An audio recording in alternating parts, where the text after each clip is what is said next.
Dialogue man பக்கத்திலே இருந்தாலும் பேச முடியாது. ஒரு நாள் நடிகர் விஜய் இது போல வந்து பத்திரிகையாளர் சந்திப்புல நீங்க கேட்குற கேள்வி என்ன கேட்குறீங்க பாருங்க, கேள்வி அது போல கேள்வியை நடிகர் விஜய் கேட்டு பாருங்க. அதாவது 1 to 1 அதாவது நேருக்கு நேர் ஃபேஸ் டு ஃபேஸ் ஆகி பார்த்து பேச சொல்லுங்க, முடியாது. ஏன்னா பக்கத்தில் இருக்கவங்க என்ன டைலாக் எடுத்து பேப்பர் கொடுக்கணும் கையில்.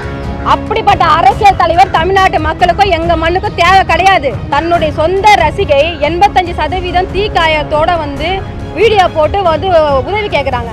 அந்த உதவிக்கே வந்து உதவி செய்யறதுக்கு வரல. இப்போ வந்து நாட்டு மக்களுக்கு வந்து எப்படி வந்து அதை உதவி செய்வார்? மலையாள நடிகர் அண்ணன் மோகன்லால் அவர்களுக்கு நாங்கள் வாழ்த்துக்களை வந்து தெரிவிச்சுக்கிறோம். நடிகர் விஜய் அரசியலுக்கு வந்திருக்கா, அவங்களுக்குலாம் நடிக்கிறதுக்கு தெம்பு திராணி கிடையாது. நடிகர் விஜய் அவர்கள் வந்து பெண்கள் பாதுகாப்பு குறித்தும் போதைப் பொருள் சம்பந்தமாக குறித்து பேசுறதுக்கு உங்களுக்கு என்ன தகுதி இருக்குதுன்னு நான் கேட்குறேன். SA College of Arts and Science நல்லொழுக்கம் நிறைந்த நவீன கல்வி. More details sacas.ac.in. மணப்பெண்ணின் பிரத்யேகமான திருமணம் விவாஹா தி சென்னை சில்க்ஸ். சில தினங்களுக்கு முன்பாக எம்புரான் என்ற மலையாள நடிகர் மரியாதைக்குரிய மோகன்லால் அவர்கள் நடித்த திரைப்படம் என்பது அதாவது இந்தியாவையே திரும்ப பார்க்கும் வகையில் வந்து திரைப்படம் வந்து அமைந்திருக்குது. ஏன்னா மதவாத சக்திகளுக்கு எதிராக இந்த திரைப்படம் வந்து அமைஞ்சிருக்கு. இந்த திரைப்படத்தை வந்து தமிழ்நாட்டில் உள்ள பெண்கள், குழந்தைகள், இளைஞர்கள் அனைவரும் வந்து பாதுகாப்பாக இந்த திரைப்படத்தை வந்து பார்க்கணும். ஏன்னா அவங்களுக்கு பாதுகாப்பற்ற சூழ்நிலை வந்து இன்றைக்கி இந்த திரைப்படத்தினால வந்து உருவாயிருக்கு. அதாவது மதவாத தீவிரவாதிகள் வந்து அவங்களுக்கு வந்து அச்சுறுத்தல் ஏற்படுத்தும் வகையிலையும் அந்த திரையரங்குகளுக்கு அச்சுறுத்தல் ஏற்படுத்தும் வகையிலும் செயல்படுறாங்க. அதனால் வந்து எமது தமிழர் முன்னேற்றப்படை சார்பாக நாங்கள் வந்து எம்புரான் திரைப்படம் சென்னை பெருநகர காவல் ஆணையர் எல்லைக்கு உட்பட்ட பகுதிகளில் அந்த திரைப்படம் எந்தெந்த திரையரங்கில் வந்து திரையிடப்படுகிறதோ அங்கே பொதுமக்களுக்கு பாதுகாப்பு வழங்க வேண்டும் காவல்துறை அப்படின்னு நாங்கள் வந்து காவல் ஆணையர் அவர்கள்கிட்ட வந்து நாங்கள் புகார் கொடுத்துருக்கோம். அந்த புகார் மனுவை வந்து வாங்கும்போது ஜாயின்ட் கமிஷனர் நினைக்கிறேன், அவங்க வந்து இந்த இஷ்யூ வந்து வேர்ல்டு லெவலில் இருக்குது, இந்தியா முழுக்க வந்து இந்த பிரச்சனை இருக்குது, அதனால் அந்த திரைப்படத்தில் வந்து ஒரு 17 காட்சிகளை வந்து நீக்கியிருக்கிறாங்க அப்படின்னாங்க. அது ஓகே. ஆனால் திரைப்படம் பார்க்க வர பொதுமக்களுக்கு வந்து மிகப்பெரிய அச்சுறுத்தல், அதாவது மதவாத சக்திகளால் அச்சுறுத்தல் இருக்குது. அதனால் காவல்துறை வந்து அவங்களுக்கு பாதுகாப்பு வழங்கணும்.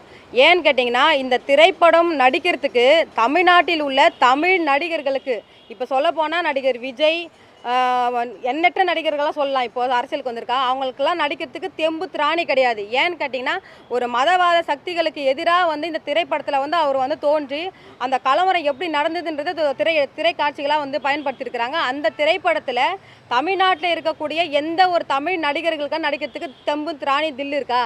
கிடையாது. ஆனால் அந்த வகையில் வந்து தமிழ்நாட்டு மக்களின் சார்பாகவும் எமது தமிழர் முன்னேற்றப்படை சார்பாகவும் மலையாள நடிகர் அண்ணன் மோகன்லால் அவர்களுக்கு நாங்கள் வாழ்த்துக்களை வந்து தெரிவிச்சுக்கிறோம். குறிப்பாக வந்து பார்த்திங்கன்னா இன்றைக்கி தமிழ் சினிமா துறையில் அந்த காலத்தில் வந்து இன்றைக்கி வந்து இப்போ சமீப காலமாக வந்து அரசியலுக்கு வந்த நடிகர் விஜய் மீது கூட வந்து சமீப காலமாக நாங்கள் ஒரு புகார் ஒன்று கொடுத்தோம். அதாவது தலைமை செயலகத்தில் வந்து சீஃப் செக்ரட்டரியை பார்த்து நாங்கள் கொடுத்தோம். அந்த புகார் வந்து காவல்துறை நடவடிக்கை எடுக்கிறதுக்காக அனுப்பி வச்சுருந்தாங்க. நான் என்ன கேட்குறேன் அப்படின்னா தமிழ்நாடு அரசுக்கும் காவல்துறைக்கும் நடிகர் விஜய் அவர்கள் வந்து இப்போ ஒரு வாரத்துக்கு முன்னாடி பொதுக்குழு கூட்டத்தில் அந்த பொதுக்குழுவில் போதை சம்மந்தப்பட்ட விஷயங்களுக்கு பேசுகிறாரு, பெண்கள் பாதுகாப்பு குறித்து பேசுகிறாரு. நடிகர் விஜய் அவர்கள் வந்து பெண்கள் பாதுகாப்பு குறித்தும் போதைப் பொருள் சம்பந்தமாக குறித்து பேசுறதுக்கு உங்களுக்கு என்ன தகுதி இருக்குதுன்னு நான் கேட்குறேன். ஏன்னா உங்கள் மீது வந்து அதாவது பொதுமக்கள் சொல்லலை, யாரும் சொல்லலை, உங்களுடைய துறை சார்ந்த உங்களுடைய சக நடிகையாக ஒரு பாடகியாக இருக்கக்கூடிய சுசித்ரா வந்து விஜய் அவர்களுடைய குடும்ப நிகழ்ச்சிகளிலும் பல்வேறு நிகழ்ச்சிகளில் வெள்ளி தாம்பலத்தட்டில் அதாவது வந்து கொக்கேன் போன்ற உயர் ரக அதாவது விலை உயர்ந்த வந்து போதைப் பொருட்களை வந்து அங்கே வரக்கூடிய நடிகர்களுக்கும் நடிகைகளுக்கும் அந்த போதை மருந்தை வந்து கொடுக்குறாங்க அப்படின்னு ஒரு குற்றச்சாட்டை வந்து பாடகி சுசித்ரா வந்து முன்வைச்சாங்க. அந்த தகவலை வந்து நாங்கள் வந்து புகாராக வந்து எமது தலைமையில் வந்து தமிழர் முன்னேற்றப்படை சார்பாக நாங்கள் சீஃப் செக்ரட்டரி கிட்ட வந்து புகார் கொடுத்தோம். அந்த புகார் இந்த நிமிஷம் வரைக்கும் காவல்துறை விஜயும் விசாரிக்கல, நடிகை த்ரிஷாவையும் விசாரிக்கல, அந்த போதை வஸ்துக்களை யாரெல்லாம் அவங்க வந்து பயன்படுத்தினா அவங்க யாருமே கூட்டு விசாரிக்கல.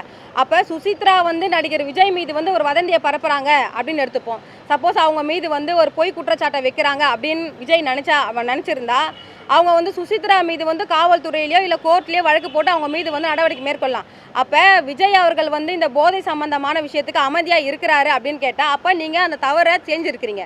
அப்போ நீங்கள் நாட்டு மக்கள் மத்தியில் நீங்கள் ஒரு கட்சியை ஆரம்பித்து நீங்கள் அரசியலுக்கு வந்து நீங்கள் போதை சம்மந்தப்பட்ட விஷயத்தை வந்து பேசுறதுக்கு உங்களுக்கு என்ன தைரியத்தை, உங்களுக்கு என்ன தகுதி இருக்குது?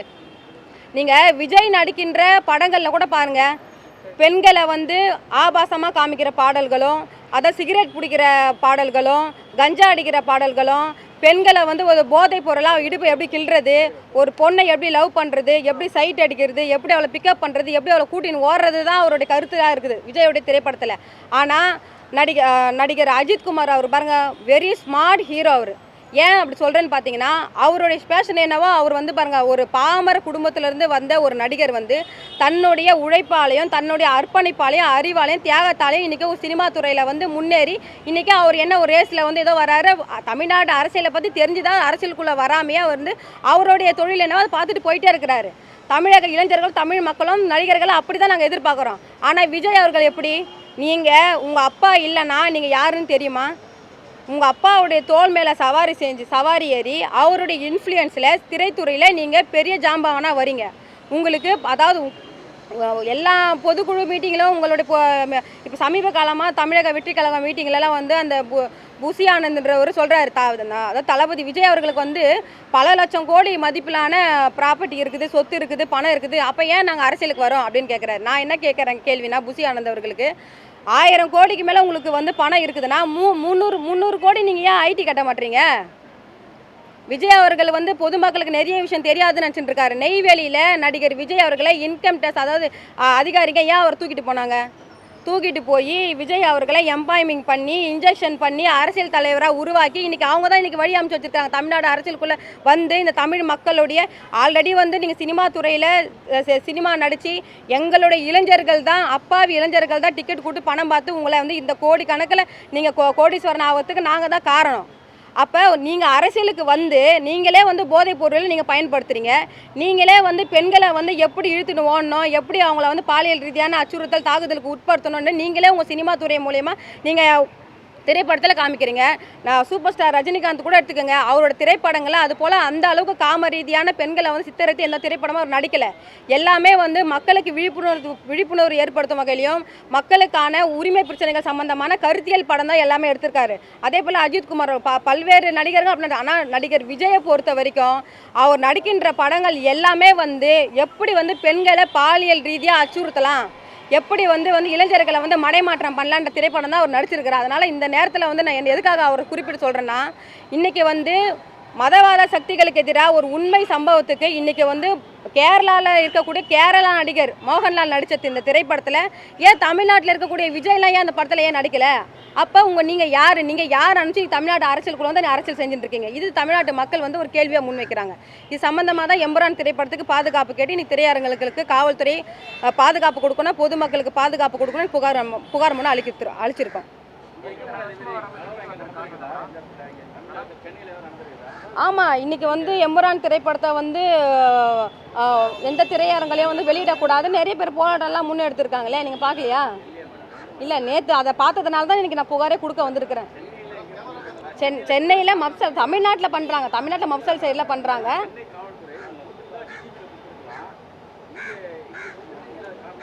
அதிகப்படியாக இளைஞர்கள் வந்து சென்னை காவல் ஆணையர் எல்லைக்கு உட்பட்ட பகுதியில் திரையரங்குகள் தான் நிறைய பேர் வந்து திரைப்படத்தை பார்க்குறாங்க. அதனால் ஏன்னா நிறைய படத்தங்களுக்கு வந்து இங்கே நிறைய விஷயங்கள்லாம் நடந்துருக்குது. ஏன்னா நானே அதுக்கு எதிராக போராட்டம்லாம் பண்ணியிருக்கிறேன். இதுக்கப்புறம் இல்லை, ஆமாம் வந்திருக்கு. ஏன்னா சென்னையில் வந்து இந்த எம்புரான் திரைப்படத்தை திரையிட்டால் நாங்கள் வந்து அந்த திரையரங்கை தாக்கிறதுக்கோ அங்கே பொதுமக்கள் பார்க்க வரும்போது அச்சுறுத்தக்கோ அவங்க ஏற்பாடு செஞ்சு வச்சுருக்காங்க. அதனால் தடுக்கும் வகையில் தமிழ்நாட்டில் சட்ட ஒழுங்கை வந்து பாதுகாக்கும் வகையில் அவங்க காவல்துறை வந்து அனுமதி அளிக்கணும் அப்படின்னு சொல்லியிருக்காங்க, பாதுகாப்பு அளிக்கணும். இல்லை, இன்றைக்கி வந்து தமிழ்நாட்டில் வந்து கலவரத்தை தூண்டும் வகையில் பேசுகிறது யாருன்னு பார்த்தீங்கன்னா, இன்றைக்கி பாரதிய ஜனதா கட்சியை சேர்ந்த அண்ணாமலை தான் இன்றைக்கி கலவரத்தை தூண்டும் வகையில் ஒரு அதாவது எப்படி சொல்கிறது, ஒரு மீடியா முன்னாடியே வந்து அசிங்கமாலாம் பேசுகிறாரு. அவர் வந்து பாதுகாப்பற்ற சூழ்நிலையில் தமிழ்நாடு இருக்கிறதுக்கு காரணமே இன்றைக்கி பாரதிய ஜனதா கட்சி தான். இன்றைக்கி ஏன்னு கேட்டிங்கன்னா, 2024 சட்டமன்ற பொது தேர்தலில் பாஜக வந்து அதாவது ரகசியமாக வந்து பின்வழியாக வந்து தமிழ்நாட்டு மண்ணை வந்து ஆளணும்னு சிலர்களை வந்து உருவாக்குறாங்க தமிழ்நாட்டில். அந்த அடிப்படையில் வந்து இன்றைக்கி நடிகர் விஜய் கூட ஒரு உருவாக்கின ஒரு மாயை தான் அவர்.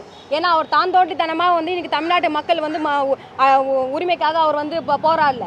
30 வயசில் போகிறார்ல, 20 வயசில் போகிறார்ல, 40 வயசில் போகிறார்ல. இன்றைக்கி வந்து அவருக்கு தலையில் இருக்கிற மயிரெல்லாம் போனதுக்கப்புறம் காற்று அடிச்சா டோப்பா பறக்கிற நேரத்தில் வந்து இன்றைக்கி 60 வயசில் வந்து இன்றைக்கி கட்சி ஆரம்பிச்சிருக்கிறாருன்னா உங்களை ஏவல் யாருன்னா நான் தமிழ்நாட்டு மக்கள் கேட்குறாங்க.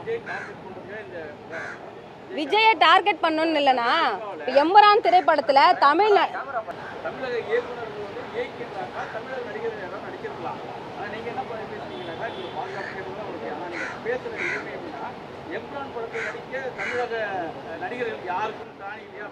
அது போல கதைகள். ஆமாம், அது ஏங்க அவர் தானேங்க இன்னைக்கு தமிழ்நாட்டில் வந்து சூப்பர் ஸ்டார்னு சொல்லிக்கிறாரு. அவர் தான் நீ தமிழ்நாட்டில் வந்து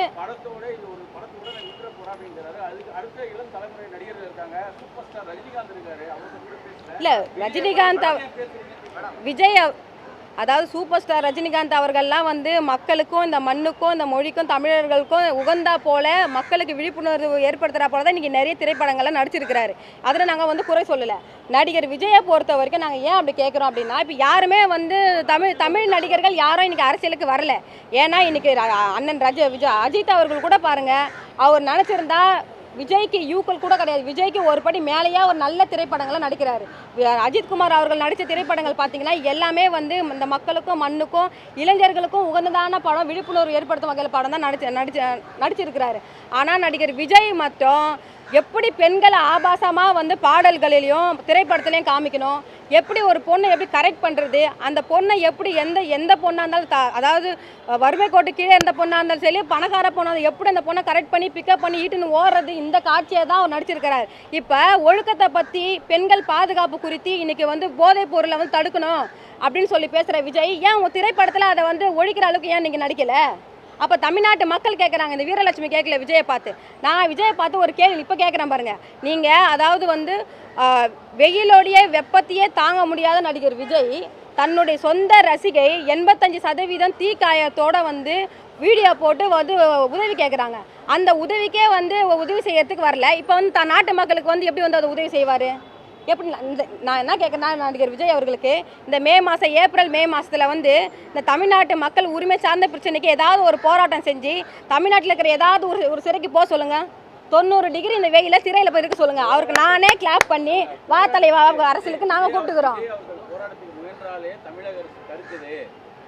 அதெல்லாம் சும்மாங்க. போன 10 வருஷத்தில் என்னெல்லாம் தமிழ்நாடு அரசு எவ்வளோ ஒடுச்சு அதிமுக கவர்மெண்ட்டில். நாங்களாம் எழுந்து வரல, பொண்ணுங்க. நான் பொண்ணு. நாங்களே 17 வயசுல இந்த மண்ணுக்காகவும் மக்களுக்காகவும் அந்த மண்ணோடைய உரிமைக்காக போராடி 3 வாட்டி சிறைக்கு போயிருக்கேன். 22ல் ஒரு சிறை, 26ல் ஒரு சிறை, 30 வயசுல ஒரு சிறை கண்டிருக்கேன். நான் நடிகர் விஜய் அவர்களை இப்போ நாளைக்கு போராட்டம் பண்ண சொல்லுங்க, சிறைக்கு போக சொல்லுங்க. இந்த மே மாசம் வேலை நான் சிறைக்கு போயிருக்கிறேன். ஏன்னு கேளுங்க. அப்பயா அவர் யாரு, அவருடைய சீன் என்ன, அவர் வந்து இப்போ பனையூரில் கெஸ்ட் ஹவுஸில் இருக்கிறார். அது போலலாம் இருக்காது. ஏசி ரூம்லாம் போட்டு மேக்கப் மேன் பக்கத்துலேயே, டைலாக் மேன் பக்கத்துலேயே இருந்தாலும் பேச முடியாது. ஒரு நாள் நடிகர் விஜய் இது போல் வந்து பத்திரிகையாளர் சந்திப்பில் நீங்கள் கேட்குற கேள்வி என்ன கேட்குறீங்க பாருங்க கேள்வி, அது போல் கேள்வியை நடிகர் விஜய் கேட்டு பாருங்க. அதாவது 1 to 1, அதாவது நேருக்கு நேர் ஃபேஸ் டு ஃபேஸ் ஆகி பார்த்து பேச சொல்லுங்க. முடியாது. ஏன்னா பக்கத்தில் இருக்கவங்க என்ன டைலாக் எடுத்து பேப்பர் கொடுக்கணும் கையில். அப்படிப்பட்ட அரசியல் தலைவர் தமிழ்நாட்டு மக்களுக்கும் எங்கள் மண்ணுக்கும் தேவை கிடையாது. எதுக்காக அரசியலுக்கு வரீங்க நீங்கள்?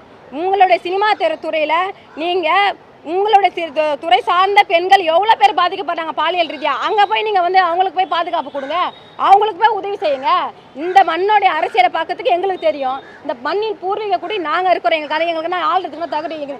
தமிழ்நாட்டில் உள்ள தமிழக இளைஞர்களுக்கு அரசியல் அறிவு 1000 இருக்குது. 1000 கோடிக்கு மேலே இருக்குது எங்களுக்கு மூளை. நாங்கள் இருக்கிறப்ப நீங்கள் ஏங்க 60 வயசில் நீங்கள் என்னங்க அரசியலுக்கு நீங்கள் ஏங்க வரீங்க?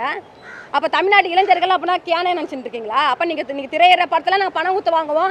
அதே போல் நீங்கள் வந்தீங்கன்னா உங்கள் கூட வந்து ஒரு அதாவது எப்படி சொல்லுவாங்க, விசிலசம் குஞ்சுங்கன்னு சொல்லுவாங்க பாருங்கள், அந்த கூட்டம் தான் இருக்குது. அது வந்து காணல் நீர் போல் கொஞ்ச நேரம் தான் இருப்பாங்க, காணல் போய் காணா போயிடுவாங்க. இது வந்து ஒவ்வொரு எலெக்ஷன் நேரத்துலையும் அதாவது வந்து சீசன் பறவை போல் ஒவ்வொருத்தரையும் உருவாக்குறாங்க. இன்றைக்கி விஜயகாந்த் அண்ணன்லாம் பாருங்கள், அவர் செத்த பிறகு தான் அவர் மக்களுக்கு என்ன உதவி செஞ்சாருன்னு, அவர் யாருக்கு சாப்பாடு போட்டாருன்னு செத்த பிறகு தான் மக்களுக்கு தெரிஞ்சுது. அது வரைக்கும் யாருக்குமே தெரியலையே. இவங்க போவாங்களாம், அதை சாப்பாடு போடுவாங்களாம், அதை சாப்பாடு போட்டு விஜயோடைய ஃபோட்டோ பக்கத்துலேயே வச்சுப்பாங்களாம், அதை ஃபோட்டோ எடுப்பாங்களாம். இவங்க போவாங்களாம், 10 ரூபாய் தர்பூசணி பழத்தை கொடுப்பாங்களாம், அதை ஃபோட்டோ எடுப்பாங்களாம், அதை வந்து ரீல்ஸ் போடுவாங்களாம். இதெல்லாம் ஒரு அரசியலாங்க? இதெல்லாம் மானங்கட்ட கேடுகட்ட அரசியல். இந்த கேடுகட்ட அரசியல் இந்த தமிழ்நாட்டில் தேவையில்லை. அதுபோல் கேடுகட்ட தலைவரை தமிழ்நாட்டு மக்களுக்கும் தேவையில்லை. ஆல்ரெடி அவருக்கு விளம்பரம் இருக்கிறதுனால தாங்க அரசியலுக்கு வராரு. அதாவது விஜய் அவர்களையும் இப்போ வீரலட்சுமி அவர்களையும் ஈக்குவல் பண்ணி பார்த்தீங்கன்னா, விஜய்க்கு நாங்கள்லாம் வந்து பார்த்தீங்கன்னா ஒரு அன்னக்காவடி போல தான். ஏன்னா அவர் வந்து பல கோடி ரூபாய்க்கு அதிபதி.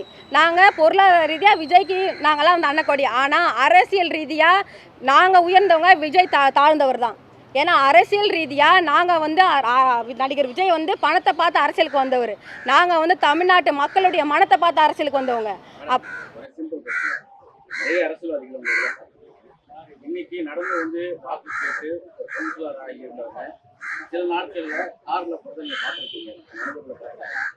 காரு ஏசி நீங்க சொல்ற மாதிரி ஆயிர வசதியோடு இருக்கிறாரு. மக்களுக்காக வரன்னு சொல்லி வராரு. இது ஏன் நீங்க எதிர்க்கிறீங்க? இப்போ வந்து தமிழக அரசியல வந்துட்டு தமிழக அரசு தொடர்ந்து எதிர்க்கிறதுனால விஜய் மீது உள்ள காழ்ப்புணர்ச்சி பேசுறீங்களா? தமிழ்நாடு அரசாங்கம் எதிர்க்கிறதுனால நான் எதிர்க்க. தமிழ்நாடு அரசாங்கம் யாருமே எதிர்க்கல. தமிழ்நாடு அரசுக்குள்ள யார் வந்தாலும் தமிழ்நாட்டு மக்கள் வரவேற்க தான் செய்கிறாங்க. ஏன்னா வந்தார வாழ வைக்கும் பூமி தான் தமிழ் மண். அந்த வகையில் நடிகர் சூப்பர் ஸ்டார் ரஜினிகாந்த் கூட தான் வந்தார். எங்கள் போன்ற இயக்கங்கள் வந்து அவருக்கு எதிரான மிகப்பெரிய புரட்சிகரமான போராட்டத்தை முன்னெடுத்ததுனால அவர் இன்னைக்கு அரசியலுக்கே வரலை.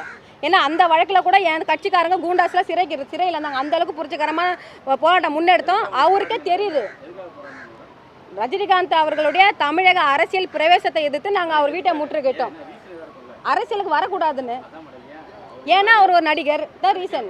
நடிகர் மட்டும்தான் ஒரே ரீசன். ஏன்னா கடந்த 50 ஆண்டு கால நூற்றாண்டில் தமிழ்நாட்டு அரசியலில் நடிகைகள் வந்ததுனால தான் எங்களுடைய மண், மொழி, எங்களுடைய கலாச்சாரம், பண்பாடு எல்லாமே பாதிக்கப்பட்டது. அதனால் நடிகர்கள் இனி வரும் காலங்களில் தமிழ்நாடு அரசியலுக்குள்ளே வரக்கூடாது அப்படின்றதுக்காக நாங்கள் ரஜினிகாந்த் அவர்களை எதிர்த்தோம். ஏன்னா பின் காலத்தில் யோசிச்சு பாருங்கள். இன்றைக்கி வந்து அதாவது தமிழ்நாட்டில் இல்லை, அதாவது உலகத்திலேயே வந்து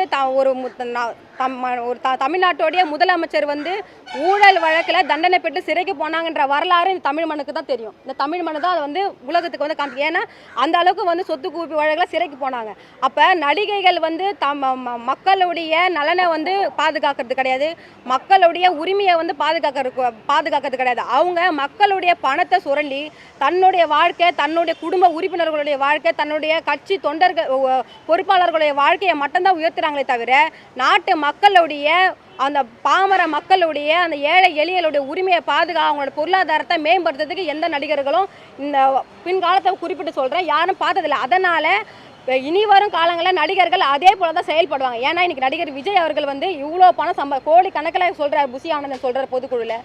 அப்போ 300 கோடி அந்த கார் வாங்கினது கூட இன்னும் கூட ஐடி கட்டல. நெய்வேலியில் இன்கம் டேக்ஸ் அதிகாரிங்க நடிகர் விஜய் அவர்களை தூக்கிட்டு போனாங்க. தூக்கின்னு போயிட்டு அவரை மிரட்டி தான் கட்சி ஆரம்பிச்சு வச்சுருக்காங்க. எம்ஜிஆர் அவர்கள் வந்து நடிக்கிற காலத்திலேயே வந்து அப்போ வந்து இந்த போல் சமூக வலைத்தளம் கிடையாது, ஃபோன் கிடையாது, இந்த மாதிரி தொலைக்காட்சிங்க அந்த அளவுக்கு கிடையாது. அந்த காலத்திலே வந்து நாட்டு மக்களுக்கு எம்ஜிஆர் அவர்கள் எளிமையாக வந்து நான் ஜெயலலிதா அவர்களை குறிப்பிட்டு சொல்கிறேன், எம்ஜிஆர் அவர்களை சொல்லலை. ஏன்னா எம்ஜிஆர் அவர்கள் வாழ்ந்த காலத்தில் நாட்டு மக்களுக்கும் ஏழை எளிய மக்களுக்கும் பெண்களுக்கும் குழந்தைகளுக்கும் எண்ணற்ற வந்து திட்டங்களை வகுத்து எண்ணற்ற சேவையெல்லாம் செஞ்சுட்டு போனார். அதனால் முதலமைச்சர் ஆனார். ஆனால் அவர் பேரை வச்சு அவர் காமிச்ச ஒரே ஆளுன்றதுனால ஜெயலலிதா அவர்களுக்கு எந்த அடிப்படை அவங்களுக்கு எந்த ஒரு இதுவும் கிடையாது. அவங்களுக்கு அரசியலுக்கு வரதுக்கு எந்த தகுதியும் கிடையாது. அவங்க நடிகைன்ற தகுதியை மட்டும் வச்சு அவங்க அரசியலுக்குள்ளே வந்தாங்க. தமிழ்நாட்டு அரசியலில் அவங்க வந்து ஆட்சி அதிகாரத்தை பிடிச்சாங்க. மக்களுடைய பணத்தை வந்து சுரண்டிட்டு ஜெயிலுக்கு போனாங்க. அவ்வளோதான் அவங்களுடைய இது. மற்றபடி அதனால தான் வந்து நடிகர்கள் வந்து தமிழ்நாட்டு அரசியலுக்குள்ளே வர வேண்டாம் அப்படின்னு நாங்கள் சொல்கிறோம். அதனால் எம்புரான் படத்தை வந்து தமிழ் நடிகர்கள் யாரும் உச்சத்தில் இருக்கக்கூடிய தமிழ் நடிகர்களே மதவாத சக்திகளுக்கு எதிராக நடிக்கிறதுக்கு பயந்துட்டு இருந்த நேரத்தில் இன்றைக்கி வந்து மலையாள நடிகர் நடித்ததுக்கு வந்து வாழ்த்துக்கள் சொல்கிறதுக்கும் தமிழ்நாட்டில் இருக்கிற மக்களுக்கு வந்து பாதுகாப்பு அளிக்கிறதுக்காக புகார் கொடுத்துருக்கோம். SA College of Arts and Science நல்லொழுக்கம் நிறைந்த நவீன கல்வி. More details sacas.ac.in. மணப்பெண்ணின் பிரத்யேகமான திருமணம் விவாஹா தி சென்னை சில்க்ஸ்.